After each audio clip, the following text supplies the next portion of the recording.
Oui, on commence ça. Alors, on se présente, hein, on parle depuis tantôt, mais on se présente. Céline Lagacé, je suis sexologue, je travaille au récit d'épée sur développement de la personne, éducation à la sexualité et aussi sur le dossier CCQ depuis 2 ans maintenant.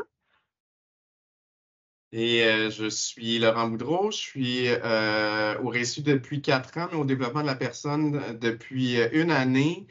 Et mon mandat principal, c'est le cours de CCQ au primaire. Donc, je pense qu'on est vraiment 2 très bons compléments. Je me considère pas un expert en éducation à la sexualité, mais Céline va être là pour occuper ce rôle-là et vice-versa, j'imagine. Je ne veux pas parler à ta place, mais... Ouais. Alors, vous avez accès à la présentation, Céline. Est-ce que tu vas la déposer dans le clavardage? C'est déjà fait, super. Donc, sachez que vous avez accès à cette présentation-là. Il y a des liens cliquables à l'intérieur et vous aurez également accès aux enregistrements. D'ailleurs, il se trouve sur le lien disponible sur cette diapo. Il se trouve, en fait, on est en train de l'enregistrer. Vous comprendrez qu'on va attendre de les déposer, mais ils seront disponibles à cet endroit-là si vous voulez consulter ces formations-là. Petit mot sur le reste de l'équipe. Alors, on a plusieurs mandats, dont le mandat de citoyenneté à l'ère du numérique qui est porté principalement par Annie Turbide. Sinon, pour ce qui est du secondaire, on a Julie et Marjorie et Céline a une collègue qui travaille avec elle en éducation à la sexualité qui est Max Soleil. Alors, on s'est donné des intentions pour l'atelier. On veut aujourd'hui faire prendre connaissance des nouveautés qui sont apportées par CCQ pour l'enseignement des contenus liés à la sexualité. Ça va changer. Il y a des choses qui vont rester les mêmes, il y a des choses qui vont changer. Alors, on va regarder ça avec vous. Puis ensuite, on va vous proposer quelques outils afin que vous vous sentiez plus à l'aise pour aborder votre année en CCQ avec particulièrement l'éducation à la sexualité. Alors, en fait, c'est ça, aujourd'hui, on veut parler un peu de la transition qui se fait, qui va se faire, qui continue de se faire, qui va se faire officiellement en 2024, septembre, qui s'en vient. Alors, on avait déjà les contenus en éducation à la sexualité depuis 2018, obligatoires, qui, de façon assez naturelle, se donnaient souvent dans ce qu'on a pu constater déjà dans le cours de éthique et culture religieuse. Maintenant, ce qu'on voit dans le visuel, c'est qu'il a vraiment été intégré à l'intérieur du programme CCQ, avec les lunettes sexologiques et éthiques. Puis, ça permet aussi quand même de voir qu'il y a moyen de faire de l'éducation à la sexualité à l'extérieur du programme CCQ, entre autres avec le plan de lutte, l'école en santé. Voilà. Le plan de la rencontre, on va faire une petite partie sur EdSex avant CCQ, puis ensuite de ça, depuis CCQ. Donc, l'intention, c'est vraiment de remettre en contexte tout ça, puis de voir les changements, les similitudes qui ont lieu là, depuis l'arrivée de CCQ. Alors, voilà, donc l'éducation à la sexualité, on a tendance, ceux qui arrivent, ou en tout cas, dépendamment de l'âge qu'on a, je vais dire ça comme ça. Des fois, on pense que c'est arrivé vraiment en 2018 avec les contenus obligatoires. Par contre, il faut vraiment reculer en arrière pour comprendre que déjà dans les années 60, il y a eu le rapport parent qui a fait état d'inclure l'éducation à la sexualité dans les écoles pour répondre aux besoins des jeunes, des élèves, parce qu'ils constataient que ce n'était pas donné par les parents de façon automatique et, je vais dire, égale pour tous. On vous a fait un petit bref historique. Vous aurez la chance d'aller fouiner dans ces dates et dans les documents qu'on vous a mis là, en lien cliquable. Je n'irai pas plus loin sur l'historique, mais c'est juste de comprendre qu'il y a eu beaucoup de changements, beaucoup d'évolutions, différentes façons de faire. Puis on arrive maintenant en 2024 avec CCQ. Tout ça pour dire donc que ce n'est pas nouveau là, dans l'école qui est éducation à la sexualité. Non, c'est ça. Puis, tu sais, je disais tantôt, dépendamment à quel âge on a, pour certains, on va se rappeler, entre autres, là, de FPS qu'on en a eu au secondaire. En tout cas, moi, j'en ai eu. Je ne vous dis pas mon âge. L'importance de l'éducation à la sexualité en milieu scolaire, bien, en fait, un peu déjà, quand je parlais tantôt du rapport parent, il était question d'offrir une éducation à la sexualité le plus j'ai pas d'autre mot que égal possible à tous nos élèves, à faire en sorte qu'il y ait comme une base que tout le monde peut avoir. Pourquoi? Parce que nos jeunes passent à travers différentes tâches développementales quand il est question de leur santé, leur bien-être sexuel. Puis, le fait d'avoir cette éducation-là leur permet de vivre plus sereinement les étapes, les changements qu'ils vont vivre, de la puberté et les autres à venir. C'est quelque chose qui contribue à prévenir les ITSS, les grossesses non planifiées, les violences sexuelles et les violences fondées sur le genre. C'est aussi ce qui va permettre à nos élèves de prendre des décisions éclairées en toute autonomie, donc d'avoir les bonnes informations, d'avoir une façon d'avoir les bonnes informations pour être en mesure de prendre des décisions qui répondent à leurs besoins. Puis, au final, effectivement, on va aussi travailler à aider au développement d'une image corporelle positive et des relations saines. Puis ça se travaille dès le primaire jusqu'au secondaire. Quand on parle d'éducation à la sexualité, puis on en parle à l'école, je veux tout de suite mettre au clair que c'est une responsabilité qui est encore partagée, qui est partagée. Oui, on parle en ce moment à vous, probablement des enseignants, des conseillers pédagogiques, conseillères pédagogiques, mais il faut comprendre qu'il y a encore place pour que l'éducation se fasse auprès des parents, avec les parents qui ont leur mot à dire, qui ont leur implication, qui en font une partie déjà. Il y a encore place où il y a qui est faite par les partenaires de la communauté. Tantôt même, on avait des gens là, de la santé publique ou des réseaux de la santé. Donc, il y a encore moyen de travailler avec eux. Puis aussi les intervenants scolaires. Donc, certainement, avec CCQ, on sait que ça entre dans le cadre du programme CCQ, donc il y a une partie qui appartient aux enseignants, mais il y a toute la portion de rôle informel aussi qui peut se faire quand on fait de l'éducation à la sexualité, c'est-à-dire toutes les interventions qu'on fait dans le corridor, à la récréation, suivi individuel, les interventions ponctuelles, ou pour répondre à une problématique particulière. Donc, il y a encore tout ça qui se fait aussi. Donc, il ne faut pas penser que ça repose seulement sur les épaules des enseignantes et des enseignants. Par contre, ce qu'on remarque, c'est que le lien de confiance qui est là, c'est quelque chose qui est aidant pour faire l'éducation à la sexualité, le lien de confiance que les enseignantes et enseignants peuvent avoir. Alors, les fondements, les bases de l'éducation de la sexualité, on parle d'une sexualité qui est globale. Ça veut dire qu'on ne parle pas seulement de ce qui est comportement, agir, biologique, mais plutôt de tout ce qui se passe dans la tête, dans le cœur, dans le corps. Toute l'évolution qui va se faire auprès de nos élèves. Une éducation qui est positive, ça veut dire qui est basée sur non seulement tout ce qui est danger ou prévention, donc on ne veut pas parler seulement d'ITSS ou de ce qui est dangereux ou de ce qu'il faut faire attention, mais plutôt de ce que ça peut être positif dans notre vie, d'avoir des relations saines, d'avoir du plaisir, tout ça. Donc, on parle aussi du côté positif dans lequel on peut s'épanouir. C'est un potentiel humain, donc effectivement, qu'on grandit à travers ça, puis c'est ça, il faut que ce soit agréable, donc on parle de cette partie-là aussi. Puis, voilà, qui s'appuie sur des valeurs de respect, de l'intégrité physique, de l'égalité des genres, de l'égalité entre les femmes et les hommes, de responsabilité et de bien-être. Vite, hein, mais si ça ne va pas, vous me faites signe. Alors, 2018, sûrement que vous avez déjà ou que vous reconnaissez ce tableau-là. Donc, c'était avant CCQ. On avait le tableau où est-ce que différents thèmes pouvaient être vus, devaient être enseignés à nos élèves. On parle de contenu qui était au primaire entre 5 et 10 heures par année, au secondaire entre 10 et 15 heures. Ce qui est important de remarquer, dans le fond, dans ce tableau-là, c'est tout l'aspect de progression des enseignements, des contenus. Donc, on peut remarquer qu'en première année, on voit la globalité de la sexualité et on le revoit en 5e secondaire. Par contre, les contenus enseignés en première année ne seront pas les mêmes qu'en 5e secondaire.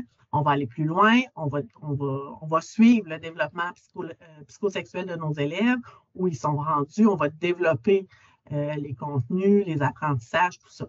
Mais il y avait quand même plusieurs éléments qui se répétaient. Mais c'était vraiment de se rappeler que c'était pensé, soutenu et renforcé sur le développement psychosexuel de nos élèves.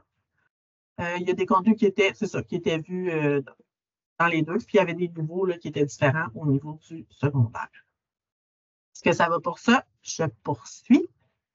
Donc, on a vu là, ce que c'était avant CCQ, là, maintenant depuis CCQ. Alors, quand on parle de l'éducation à la sexualité, sur le côté droit, on voit ce que c'est, hein, la vision faite sur des valeurs, dans l'objectif de tout ça. Puis quand on regarde la définition, dans le cadre de CCQ, ce qu'on nous amène à voir, ben, il y a beaucoup de similitudes. C'est une vision qui se rejoint. Donc, on parle de vision globale, positive, inclusive. Pour permettre aux élèves d'acquérir des connaissances, mais de développer des attitudes, des comportements respectueux et égalitaires. Donc, il y a plein de choses qu'on retrouve mais dans la posture CCQ aussi, ou dans le rôle CCQ de l'éducation à la sexualité, qui s'appuie sur des valeurs d'égalité, comme je l'ai dit tantôt, de respect, puis tout ça. Alors, ça va, je suis prête pour la prochaine. Je vais prendre une seconde. Donc, on trouvait ça important de voir qu'il y avait des éléments, de démontrer, en fait, de visualiser qu'il y avait des éléments en continuité, donc ce qui était les contenus de 2018, puis des éléments de changement qui arrivent avec en étant intégrés dans le programme CCQ. Donc, en continuité, la posture, il y a des documents faits, on va y revenir tantôt, la vision, la responsabilité partagée qui demeure encore, on va y revenir aussi. Des éléments de changement, mais maintenant, c'est intégré dans le programme. Il y a un changement de paradigme, en fait, une façon différente de faire l'éducation à la sexualité, maintenant parce que c'est intégré dans le cadre de CCQ, parce qu'on va y aller avec l'angle sociaux et l'angle éthique. On y revient aussi. On va travailler à l'aide d'une compétence qu'on veut développer, qui va évoluer tout au long du primaire. Puis, on va aussi avoir à tenir compte de l'évaluation, ce qui n'était pas du tout là non plus dans les contenus de 2018, il n'était pas question de faire de l'évaluation. Ouais. Merci. Donc, on va vraiment parler maintenant du cadre, effectivement, qui va nous permettre d'aborder les contenus liés à la sexualité dans le cadre de CCQ. Donc, ça se fait à l'intérieur essentiellement de deux délimitations. Premièrement, ben, on va aborder les contenus toujours dans l'objectif de développer des compétences disciplinaires. Et puis, on va les aborder en jouant un rôle d'enseignant propre à la posture de CCQ. Je passe juste rapidement là-dessus parce qu'on va les définir, vous allez voir un petit peu plus tard. Alors, on va commencer effectivement par le développement de la compétence. Bon, on va toucher un peu au programme là, pour que vous voyez un peu le vocabulaire, comment il est articulé, puis comment on peut intégrer les contenus en sexualité à l'intérieur de ce cadre-là.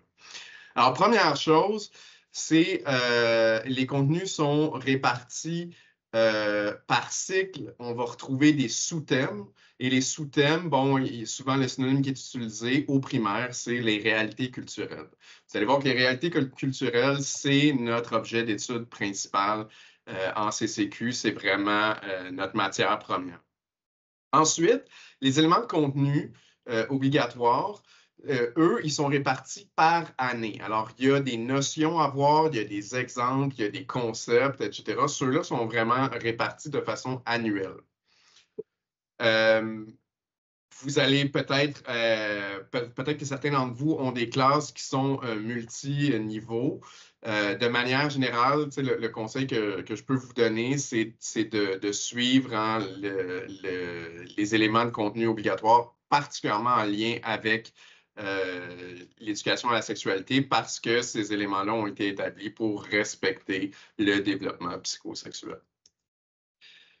Dans le cadre du programme du primaire, les éléments de contenu en éducation à la sexualité, ils sont identifiés par l'abréviation ES. Donc, vous les avez, sont très clairement identifiés, ce qui n'est pas le cas là, en passant au secondaire.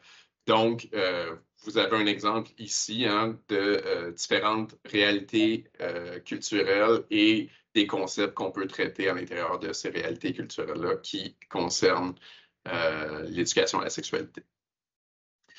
Note importante qui je crois, va de soi, mais bon, en tant que prof, on ne fait pas évidemment une éducation à sa sexualité. Il n'y a pas d'intérêt à le faire en tant que tel.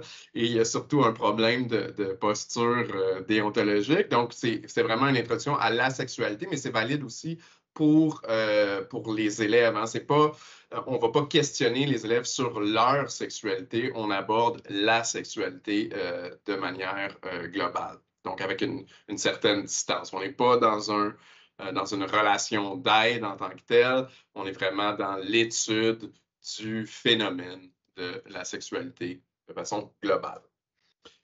C'est sûr que ça peut paraître... Je ne sais pas si Céline, tu avais quelque chose à ajouter? Non, ça va. OK. C'est peut-être un micro qui s'est allumé. Oui, c'est ça, moi. Je peux venir. Oui, je pense qu'il y a un micro. On va les fermer. OK. Donc, ça peut paraître un peu vertigineux là, de se dire on va aborder la sexualité de façon globale et objective, mais sachez qu'il y a quand même à l'intérieur même du programme un certain nombre de bases communes là, qui sont jetées. Donc, certains concepts qui sont définis, on les retrouve donc à l'annexe 2. Vous en avez un exemple ici, là. Donc, des dimensions de la sexualité qui peuvent être apportées. Donc, connaissance et questions sur la sexualité, connaissance et affirmation de soi, émotions et sentiments, expression de ceux-ci. Bon, je ne vous lirai pas l'entièreté, mais vous voyez qu'il y a quand même des éléments qui sont détaillés et des concepts aussi qui vont être définis à l'intérieur de ces éléments de contenu-là. C'est comme décliner, hein? Ça permet de répondre à ce qui est plus haut.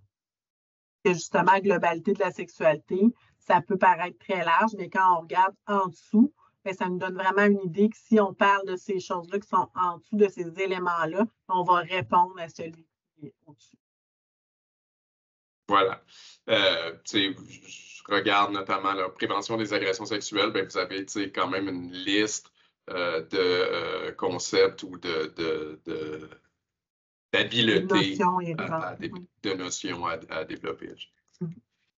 Je reviens sur, j'ai nommé tout à l'heure que notre objet, c'était vraiment, en CCQ, c'était vraiment la réalité culturelle. Faut comprendre que la définition de culture en sociologie n'est pas nécessairement la même que lorsqu'on parle de culture de façon générale, c'est-à-dire qu'on ne parle pas nécessairement d'objets artistiques. En fait, la culture ici, c'est toute manifestation de pensée, de façon de ressentir et de façon d'agir de l'être humain. Donc, là, on a vraiment une définition de la culture qui est très, très, très large, puis qui inclut toutes ces manifestations-là. Donc, quand on parle de réalité culturelle, bien, on parle de tout ce qui témoigne de la vie humaine ou de la vie en collectivité. Dans le cas de CCQ, bien, notre cadre se restreint un peu plus, c'est-à-dire qu'on se concentre sur la collectivité québécoise, donc tout ce qui se rapporte à la culture québécoise, toutes les réalités culturelles en lien avec la culture québécoise. Ici, vous avez des exemples, en fait, ceux qui sont en encadré ovale. Ce sont des réalités culturelles. Et donc, dire, bon, ben, je vais faire une observation des occasions de penser sa vie, peut-être que ça peut paraître un peu vague. Donc, à l'intérieur de ça, sachez qu'il y a les contenus qu'on nomme obligatoires, bien, ce sont des manifestations de ces réalités culturelles. Donc, le droit des personnes, dans ce sens-là, bien, c'est une des manifestations de la réalité culturelle de la vie collective. parler de la sécurité en ligne, ben, c'est parler d'une des manifestations du rapport au numérique. Et là, plus près de nous, ben, on a stéréotypes sexuels et de genre, mais c'est une des manifestations observables de la perception de soi, tout comme les normes corporelles. Voilà. Si les réalités culturelles occupent une place aussi importante, ben c'est parce que notre discipline de référence principale au primaire, c'est vraiment la sociologie. En fait, il y en a deux. La discipline de référence, c'est la sociologie et l'éthique, mais vous voyez que la sociologie est écrit pas mal plus gros parce que essentiellement, on va se concentrer à faire une observation du réel. C'est vraiment ce qu'on souhaite développer, des réflexes d'observation qui nous permettent d'aller chercher de l'information avant de réfléchir à ce qui est souhaitable. Puis la raison pour laquelle le programme est structuré de cette façon-là, c'est que c'est pour garder une certaine plasticité dans les opinions, hein, pour apprendre à considérer différents faits, différents points de vue avant de prendre une décision. Parce que, bon, c'est documenté à de multiples niveaux. Une fois qu'une position éthique est cristallisée, une fois que quelqu'un se dit « moi, je suis pour telle chose » ou « je suis contre telle chose », mais c'est très, très, très difficile de le faire changer d'idée. Et c'est même démontré que souvent, si on lui présente des faits qui vont à l'encontre de sa croyance, ben, on va au contraire renforcer sa croyance plutôt que l'infirmer. Et ça, ben, c'est peut-être parce que toute cette partie-là avant, toute cette réflexion sur la validité des sources, sur la prise en considération des différents faits, sur une observation plus objective, ben, tout ce processus-là a moins été développé. Donc, c'est ce qu'on souhaite travailler. Cela dit, il y a quand même de l'éthique. Il y a l'éthique de façon transversale de première année à sixième année. Puis, vous allez voir qu'au troisième cycle, c'est particulièrement évident qu'on va introduire une forme de réflexion sur ce qui est souhaitable. Mais sachez qu'on souhaite d'abord développer vraiment le processus d'observation sociologique. On a une compétence qui est évolutive. Donc, oui, on étudie les réalités culturelles du premier au troisième cycle, mais vous allez voir qu'on va se concentrer un peu sur des points différents. Donc, au primaire, on parle d'explorer des réalités culturelles, donc vraiment un premier contact. Au deuxième cycle, on parle d'examiner des réalités culturelles. Donc, à ce moment-là, là, commencer à voir un peu c'est quoi leur fonctionnement, les liens qu'on peut faire, qu'est-ce qu'on peut dégager, des caractéristiques, etc. Et finalement, au troisième cycle, bien là, on a réfléchir de façon critique sur des réalités culturelles. Et c'est là que peut-être la dimension éthique est beaucoup plus évidente parce que en réfléchissant de façon critique, ben, veut pas, on réfléchit un peu à ce qui est souhaitable, ce qui est bien, ce qui est mal, etc. Voilà. Sachez aussi que les réalités culturelles, en fait, il y a une évolution non seulement dans les opérations qu'on va faire auprès de ces réalités culturelles-là, mais il y a une évolution dans notre cercle d'observation. C'est-à-dire qu'au premier cycle, on va vraiment se concentrer autour des réalités directes qui sont côtoyées par l'élève. Tu sais, sa famille, son école, s'il y a des activités parascolaires, etc., mais vraiment très centré autour de lui. Ensuite, on va élargir un peu vers des institutions un peu plus larges. On peut penser au système de santé, par exemple, mais donc certaines autres institutions. Et finalement, au troisième cycle, ben, là, c'est vraiment le Québec comme réalité, comme terrain de jeu pour étudier les réalités culturelles en entier. Ici, vous avez un exemple d'indicateur de compétences associées à la compétence explorer les réalités culturelles au premier cycle. Donc, tout ce qu'on va essayer de développer, toutes les dimensions de cette compétence-là, on les retrouve essentiellement dans ce schéma-là. Donc, on va chercher à poser des questions, on va chercher à appuyer ses idées, on va chercher à s'enquérir des idées des autres, reconnaître des émotions, dégager des similitudes et des différences, faire des constats, réaliser des observations.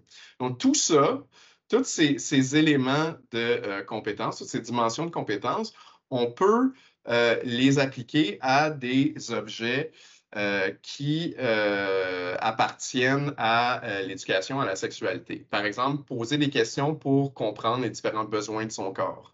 Par exemple, appuyer ses idées lors de l'observation des rôles dans la famille. S'enquérir des idées des autres dans le but de comprendre les types de familles québécoises.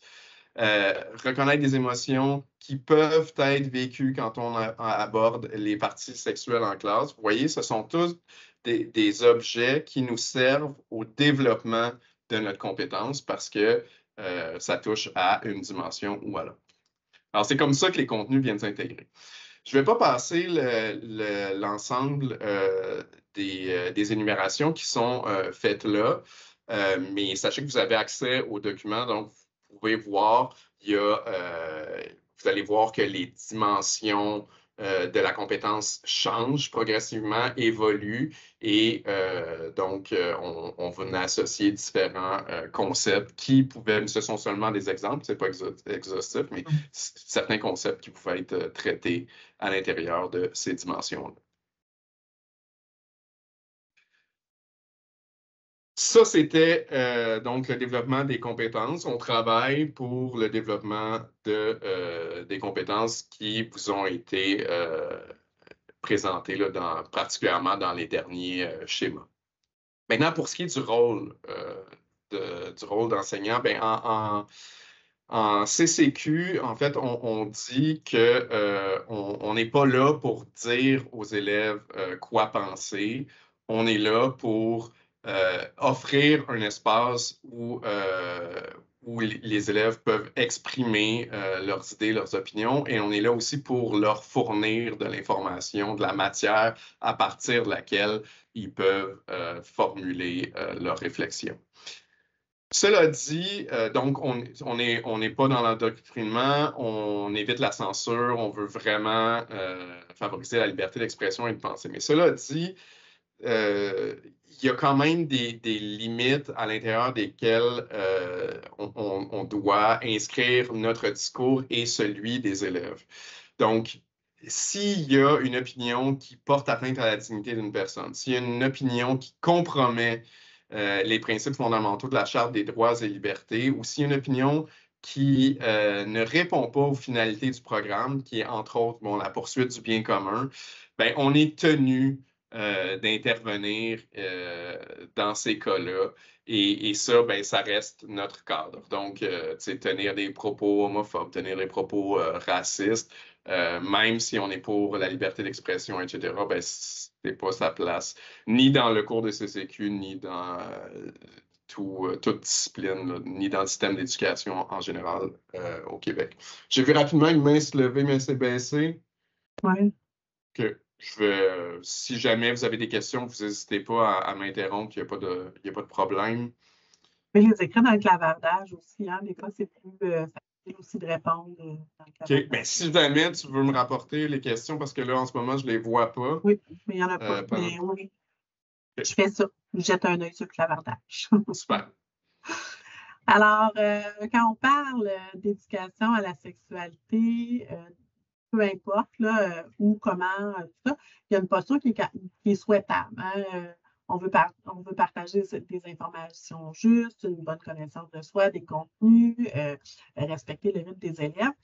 Ça, c'est ce qui est à droite. Puis quand on regarde la posture de l'enseignant de CCQ, l'enseignante de CCQ, bien, on voit quand même qu'il y a des similitudes, c'est pas étranger un à l'autre, ce qui est présenté, ce qui est demandé.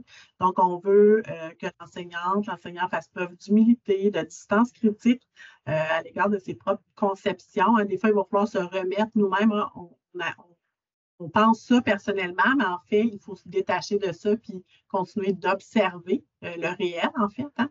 Donc, il faut prendre du recul, on va dire ça comme ça. On veut aussi être en mesure de montrer aux élèves qui est bon, qui est bien, d'avoir une posture d'apprenant, d'apprenante, qu'on peut continuer à apprendre, qu'on peut des fois même se tromper ou développer sa pensée à travers les informations qu'on reçoit. Puis ça aussi, c'est quelque chose qui était je veux dire, valoriser là, quand on fait de l'éducation à la sexualité, hein, de dire, ben, je ne suis pas certain, ouais, oui, c'est vrai, je peux l'apprendre. Donc, ça aussi, c'est quelque chose qui était déjà à faire, là, comme vous le faites déjà probablement pour tous les sujets sensibles aussi. Cette posture-là d'humilité, de posture d'apprenant, de reconnaître ses limites. Donc, tout ça, c'est quelque chose qui est encore à poursuivre. Prochaine diapo, on va parler aussi de climat de confiance. C'est quelque chose qu'on veut prendre le temps toujours d'établir, de privilégier la nuance, pas être dans la pas moraliser, de prévoir des règles de fonctionnement. Donc, encore une fois, ce qu'on attend du rôle de l'enseignante de CCQ, ben, on parle encore d'avoir un climat propice à un dialogue qui contribue à dépolariser. Donc, on est encore là dans les nuances. Encourager le développement de la pensée critique de nos jeunes pour qu'ils arrivent à comprendre que certains, on peut avoir des points de vue différents des nôtres. Donc, le respect à travers tout ça. Donc, encore une fois, il y a des éléments qui se retrouvent. Ce qui diffère, je vais dire ça comme ça, au niveau de quand on fait de l'éducation à la sexualité générale, là, ou avant ou ailleurs ou dans d'autres contextes que dans CCQ, souvent, on a une posture qui est de prévention, hein, de sensibilisation. On veut que nos élèves apprennent quels choix sont les bons ou seraient les meilleurs pour leur bien-être, pour leur développement. Donc, par contre, quand on arrive dans la posture CCQ, bien, il faut comprendre que de façon frontale, hein, c'est notre angle d'entrée dans l'enseignement des contenus de sexualité n'est pas celle de la prévention. Alors, c'est un changement qui est assez différent d'avant. Puis, ça ne veut pas dire, par contre, qu'il n'y aura pas éventuellement, à la fin du processus, un résultat de prévention. Mais quand on va choisir les outils avec lesquels on va travailler, quand on va choisir les thèmes qu'on va aborder, l'angle qu'on va utiliser, quand on va choisir des fois nos albums ou même des invités, il va falloir garder en tête, est-ce qu'on est en train d'imposer, comme, je ne sais pas comment je le dis mal, mais est-ce qu'on est en train d'avoir une visée préventive ou non? Donc, en CCQ, on ne doit pas avoir une visée de prévention. Par contre, si nos élèves, à travers les enseignements, à travers les échanges, les observations, arrivent à avoir une meilleure connaissance, arrivent à avoir les limites, arrivent à se repérer à l'intérieur du cadre des possibles, vont finir par prendre des choix qui vont répondre à leurs besoins, qui vont répondre à leurs valeurs, donc qui va avoir éventuellement un effet de prévention possiblement aussi. Mais ce n'est pas ce qu'on cherche à faire. Est-ce que c'est clair? Oui, tout à fait. En fait, c'est ça. On cherche, évidemment, on cherche à ce qu'ils adoptent hein, les bons comportements, mais comme tu disais, notre angle d'entrée ne sera pas le même. En fait, nos outils pour qu'ils arrivent à prendre eux-mêmes les bonnes décisions, ben, ça va être plutôt ce dont on parle ici, le dialogue et la pensée critique. Ce sont vraiment nos deux outils principaux. On pense qu'en développant une capacité à dialoguer, à prendre en compte les opinions des autres, puis en développant une pensée critique qui nous permet de juger de certaines informations, de prendre conscience de nos propres biais, de nos propres positions, bien ça, éventuellement, ça devrait nous amener à prendre les bonnes décisions par la suite. Mais donc, sachez que c'est ça, on poursuit le même objectif, mais on ne choisit pas le même angle d'entrée. Pour ce qui est justement du dialogue et de la pensée critique, ben, donc, développer le dialogue, pourquoi? Ben, on veut habituer nos élèves à reconnaître et à comprendre différents points de vue. On veut aussi les amener à non seulement comprendre ces points de vue-là, mais que ces points de vue-là contribuent à faire progresser leur pensée à travers les points de vue puis les expériences des autres. On veut développer leur capacité d'écoute. On veut aussi qu'ils soient en mesure eux-mêmes d'exprimer leur point de vue tout en gardant une ouverture à l'autre. Pour ce qui est de la pensée critique, alors on veut qu'ils soient en mesure de déterminer de façon raisonnable ce qui a lieu de tenir pour vrai ou ce qui a lieu de faire. quelles actions on devrait poser. Donc, réfléchir sur la source, par exemple, de certaines informations, comparer avec un nombre suffisant de sources pour s'assurer qu'on a une information qu'on a lieu de tenir pour vraie, ou voir si des comportements ont des appuis sérieux sur lesquels des repères sur lesquels on peut se fonder en tant que tel. Donc, ça veut dire aussi avoir une réflexion sur divers types de savoirs et comprendre la portée de ces divers types de savoirs, donc des savoirs d'expérience, des savoirs scientifiques, etc. Et finalement, d'arriver un peu à développer des critères qui vont nous permettre de fonder nos choix, que ce soit d'opinion, d'action, de ce qu'on croit raisonnablement vrai, etc. Donc, tout ça, tous ces outils-là devraient en général nous amener à développer une pensée qui devrait amener les élèves à prendre des décisions souhaitables. Pardon. On arrivait donc à quelques exemples de tâches. On veut vous montrer des exemples de tâches qu'on a produites, je dis au récit, mais en fait, ces tâches-là sont souvent produites en collaboration avec d'autres conseillers pédagogiques et des enseignants et enseignantes de centres de services scolaires. Donc, c'est toujours le résultat de collaboration. Sachez aussi qu'on est quand même très proche de l'équipe du ministère, donc ils n'ont pas l'étampe ministérielle, vous ne verrez pas une étampe ministère de l'Éducation, mais la plupart de ces tâches-là ont été conçues en ayant des équipes du ministère qui ont été consultées, donc qui approuvent un peu ce qui a été fait.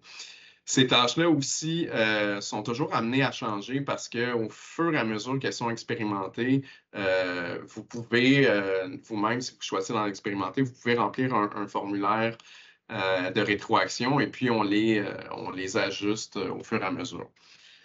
C'est entre autres le cas de cette activité qui, dans sa forme là, existante en ce moment, est tout à fait viable, mais on est en train de développer certains aspects peut-être qu'on a l'impression qu'on pourrait cibler de façon plus précise. Alors, cette activité, Norme un monde d'attente, le lien est cliquable, va s'intéresser dans la réalité stéréotype et vision de soi aux stéréotypes sexuels et de genre, et en inclusion et exclusion aux normes de genre en tant que telles. Donc, on va parler de notion de genre, de voir comment les genres se construisent et comment les normes sont transmises aux différents individus. Puis on utilise pour ça, comme point de départ, comme amorce, un documentaire qui s'intitule « Des hommes qui dansent », qui témoigne de l'expérience d'hommes danseurs de ballet classique, des expériences qu'ils ont vécues, de ce qu'ils ont pu ressentir. Et à partir de cette expérience-là, on va réfléchir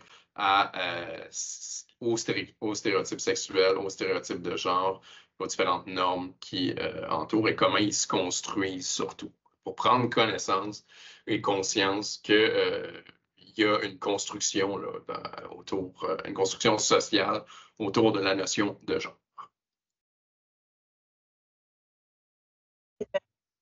Cette situation d'apprentissage-là qui les fait salaire, les parties du corps et la civilité, qui est en deuxième année. Alors, super belle activité pour que nos élèves apprennent les mots pour parler des parties du corps, entre autres des parties intimes. On va aussi y avoir un petit bout sur les émotions qui peuvent survenir quand on utilise certaines parties ou certains mots, en fait, pour parler des parties du corps. Puis, on va aussi parler de la civilité. Alors, vous voyez dans le petit cercle là, avec le petit dessin. Donc, qu'est-ce qui fait qu'on peut courir nu à la maison, que ça fait rire peut-être des gens, puis qu'on ne peut pas courir nu à notre partie de soccer, parce que les gens riront pas, ils vont plutôt être fâchés. Donc, je vous encourage à aller la voir. Elle est super intéressante, elle est vraiment bien faite. Puis, les élèves l'adorent. Moi, elle me fait rire à tout. Donc, qu'est-ce qu'on peut faire pour que ce soit facilitant de parler de sexualité avec nos élèves? Ben, des petites pistes rapides, donc de connaître bien nos contenus qui sont destinés à nos élèves, de tenir compte de leur développement psychosexuel et de leurs connaissances préalables, donc de rester le plus proche possible de leur développement psychosexuel pour que ça leur parle, pour qu'on ne soit pas ailleurs non plus, puis de rester avec ce qui va avec leur développement. Là, je vois ailleurs dans le sens où on veut rester proche et non pas aller au-delà de ce qu'ils sont prêts à recevoir comme information. Choisir des moments appropriés, surtout pour certains concepts avec lesquels on pourrait penser que ce serait des fois un peu plus sensible pour certains, ou de faire en sorte aussi que notre groupe est prêt à recevoir cette journée-là. Des fois, on a fait une planification, puis là, on arrive, puis là, d'un coup, il s'est passé quelque chose sur l'heure du midi, ça ne va pas, il faut régler ça, les esprits sont envolés, donc c'est correct de dire, ben, on va faire autre chose, puis on va y revenir parce que ce ne sera peut-être pas gagnant de le faire en ce moment, même si ça faisait partie de la planète. Préparer un filet de sécurité pour des thématiques qui sont plus chargées, notamment quand on parle de violence sexuelle. Des fois aussi, c'est de penser que pour certains de nos élèves, même si c'est un contenu qui pourrait, pour la plupart, paraître non chargé, mais qu'on connaît le vécu de certains élèves, bien, porter une attention particulière à ces moments-là aussi, de prévoir, c'est ça, un filet de sécurité. Des fois, c'est d'informer les TES autour, d'informer pour qu'il y ait quelqu'un qui soit là si on a besoin, l'élève a besoin de quelqu'un, de parler, peu importe. Puis, toujours, évidemment, favoriser un discours inclusif à l'égard de la diversité sexuelle et de genre. On a parlé tantôt des documents de soutien qui faisaient partie de ce qui était en continuité. Alors, ces documents-là qui sont super bien faits, qui arrivent du ministère, où est-ce qu'ils ont beaucoup d'informations pour nous aider à connaître notre contenu ou à savoir comment aborder ou quoi aborder ou de quoi parler. C'est des documents qui ne sont pas libres à tous, donc ils ne sont pas faciles. On ne peut pas aller sur le site du ministère et les retrouver. Il faut que vous fassiez appel à vos responsables, aux porteurs de dossiers sexualité ou les conseillers pédagogiques CCQ ou des fois sexualité, dépendamment de leur titre. Mais même si d'en bas, en bleu, plus à droite, c'est vraiment les documents qui ont été faits pour CCQ, sexualité. Ils sont basés beaucoup sur les comportements, les documents de référence qui sont plus en haut à gauche, qui dataient de 2018, mais avec lesquels on peut quand même se référer parce qu'il y a beaucoup de contenu, des fois pour baliser ce qu'on peut dire, ce qu'on ne peut pas dire, ou pour donner des idées sur comment on peut enseigner tel ou tel élément de contenu. Voilà, il nous reste 3 minutes, Laurent. On va présenter les ressources. On n'est pas pire. C'est ça, présenter des ressources, ça va bien, rapidement. On commence avec le site Développement de la personne, récit, éducation à la sexualité. Où est-ce que vous allez retrouver plein d'informations, plein de ressources, mais surtout des images libres de droit, super intéressantes que vous pouvez utiliser pour vos présentations aux élèves. Il y a du matériel, il y a un blog, il y a des webinaires, alors il y a vraiment plein de trucs. Vous irez signer si vous ne le connaissez pas. Je vous invite aussi au VIA-ES, que nous avons mensuellement, des rencontres mensuelles où est-ce qu'on a des invités qui viennent souvent présenter, on vient se former sur des sujets en lien avec la sexualité. Il y a toujours un moment d'échange aussi qui s'ajoute maintenant pour l'année prochaine, dans lequel on peut faire du pouce sur comment on peut intégrer dans nos classes ou dans nos vies scolaires. Puis, je vous invite aussi à vous inscrire à l'infolettre de l'éducation à la sexualité aussi, donc pour avoir des fois des nouveautés ou des informations plus précises. Laurent, voilà la parole. Oui, alors, même chose du côté de notre site de ccq.reci.dp.qc.ca. Alors, les activités qu'on vous a présentées se retrouvent notamment à cet endroit-là. Il n'y a pas seulement des activités en éducation à la sexualité, mais toutes sortes d'activités à réaliser en CCQ et beaucoup d'autres ressources, des gabarits, des outils de planification annuels, ainsi que les captations de certains webinaires, de certaines formations qu'on a données dans le cadre de CCQ. Donc, on vous invite vraiment à l'ajouter à vos favoris et vous pouvez également vous abonner à l'infolettre pour être au courant de nos dernières activités, de notre offre de service. Et voilà. Ensuite, on a une formation, entre autres, qui est disponible aussi sur notre site, qui s'appelle Prépare ton coffre. On l'a au primaire et au secondaire, dans laquelle, en fait, on vous présente tout plein d'outils qui ont été développés dans le cadre de nos activités au récit pour vous aider à donner le cours de CCQ en tant que tel. Et vous pouvez évidemment visionner les webinaires de juin 2023. Oui, on a aussi une formation que j'ai donnée avec ma collègue Marie-Soleil Carole en février dernier sur le cadre. Donc, si le cadre était synonyme de plaisir, alors, quoi mettre en place comme cadre sécurisant, en fait, en tant qu'enseignant ou en tant que personne qui enseigne, qui fait de l'éducation à la sexualité, pour que ce soit plaisant pour nous et pour les élèves. Alors, les liens sont cliquables. Je mets tout ça en même temps aussi dans le clavardage.